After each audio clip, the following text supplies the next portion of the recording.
Salve a todas e a todos, como faço toda terça-feira. Vou tratar aqui sempre de um tema da educação. Especificamente hoje vou falar sobre os sinais. Por quê? Por que eu estou falando dos sinais, que é o Sistema Nacional de Avaliação de Educação Superior? Porque os sinais ele foi aprovado em 14 de abril de 2004. Curiosamente, naquela oportunidade, tramitava junto com os sinais o Programa Universidade para Todos, e também tramitava a reforma universitária. Dedicou-se muito aos dois assuntos naquela oportunidade, mas de fato os sinais não foi dada a atenção que merecia por ser um sistema nacional de avaliação de educação superior em face da reforma tributária, tem uma série de intervenções e o ProUni vinha para fazer uma revolução na época sobre vários aspectos, que não era meramente de inclusão, mas também tinha suas intervenções na própria lei do ProUni, que depois foi sendo corrigida no Congresso Nacional e tornou-se uma lei extremamente importante, enquanto a reforma universitária não foi adiante e não obstante muito do que tinha na reforma universitária naquele período, também acabou sendo feito por decreto, na época o decreto 5773. E os sinais ele traz como fundamento a Constituição Federal, né, o artigo 205, que fala do direito subjetivo à própria educação, mas também fala dos princípios, né, do 206, em que trata do pluralismo, da permanência do acesso do aluno, educação dada sempre com qualidade e outros princípios, né? Como também são importantes o artigo 207 da Constituição, que trouxe aí a o assunto extremamente debatido na Constituinte, que é a autonomia universitária, né, pela peculiaridade que tem as instituições universitárias, né, com sua autonomia, e também o 209, né, que trouxe como dois elementos importantíssimos, né, que o ensino é livre iniciativa, né, mas também autorizando e avaliando por parte do poder público, respeitando as normas gerais de educação. E a LDB veio e trouxe uma série de conceitos, né, entre os quais o credenciamento, recredenciamento da instituição, autorização de cursos, é, reconhecimento e renovação de reconhecimento de curso, e a partir da Lei 9.131, de 95, que extinguiu o Conselho Federal, iniciou, então, a aprovação de um novo conselho, que é o atual Conselho Nacional da Educação, e, ao mesmo tempo, instituiu, né, a avaliação das condições de curso, de ensino, e o Exame Nacional, denominado, né, Provão. Então, isso houve, a partir disso, em 2004, criou-se um sistema nacional exatamente para observar todos esses princípios existentes, né? E, de fato, os sinais têm realmente grande importância, inclusive para avaliar o Plano Nacional de Educação, né, que é um plano decenal e que tem o objetivo de verificar a qualidade dos cursos das instituições, as necessidades de alteração de políticas públicas e assim por diante. E de lá para cá também algumas mudanças ocorreram, né? Porque a CESU era a grande responsável pela autorização, pela reconhecimento dos cursos, tudo era voltado para a CESU.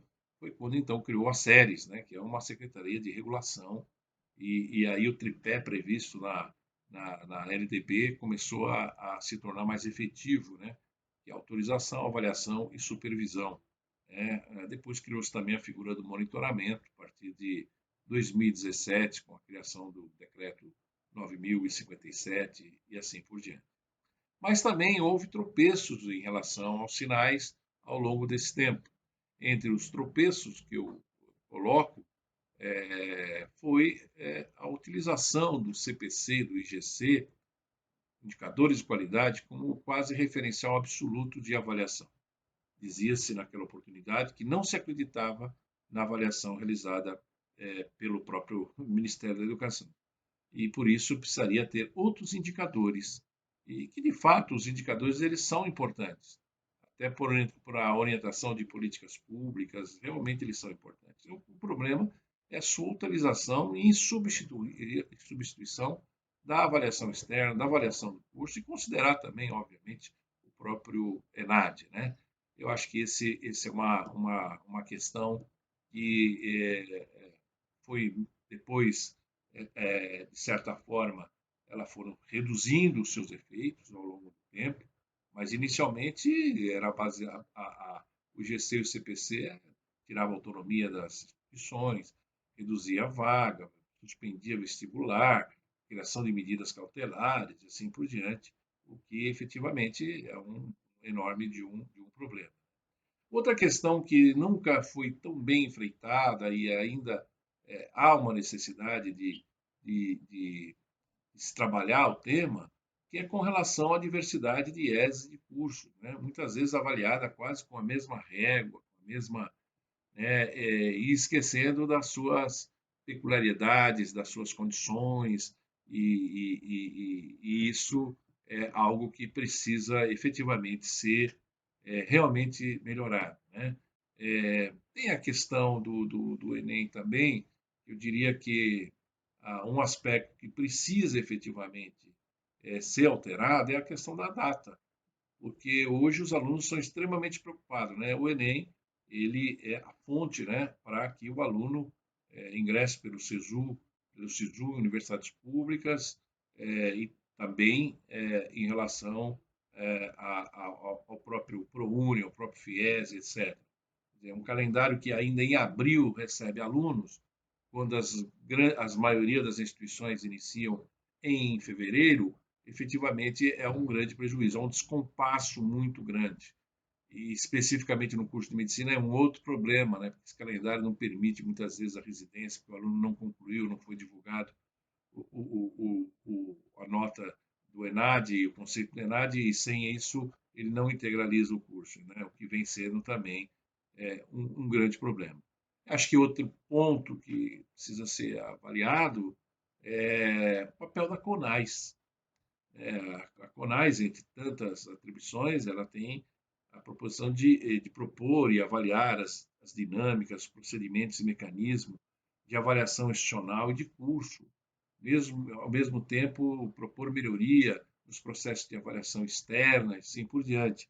Eu acho que ela precisa ainda ter um empoderamento efetivamente, a CONAS, para se dedicar e ter a sua função efetivamente cumprida, né?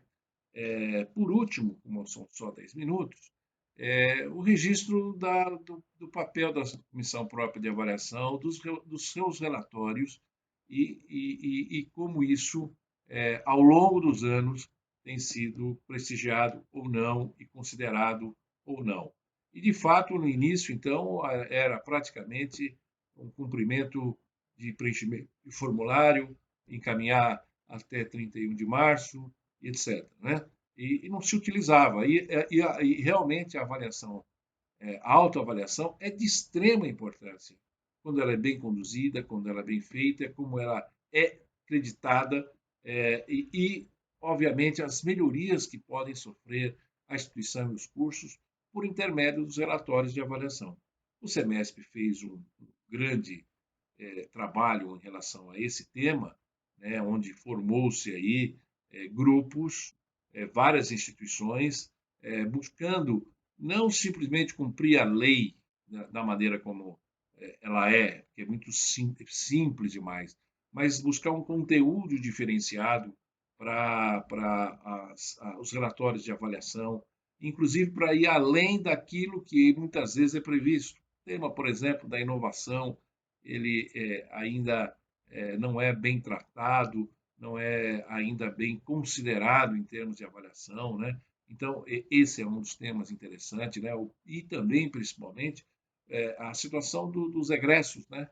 Aonde eles estão, o que eles fazem.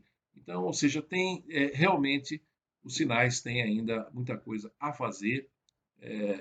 Não defendo revogação, mas o aprimoramento dele sobretudo nos aspectos procedimentais de avaliação e também a autoavaliação ser considerada. Até a próxima terça-feira.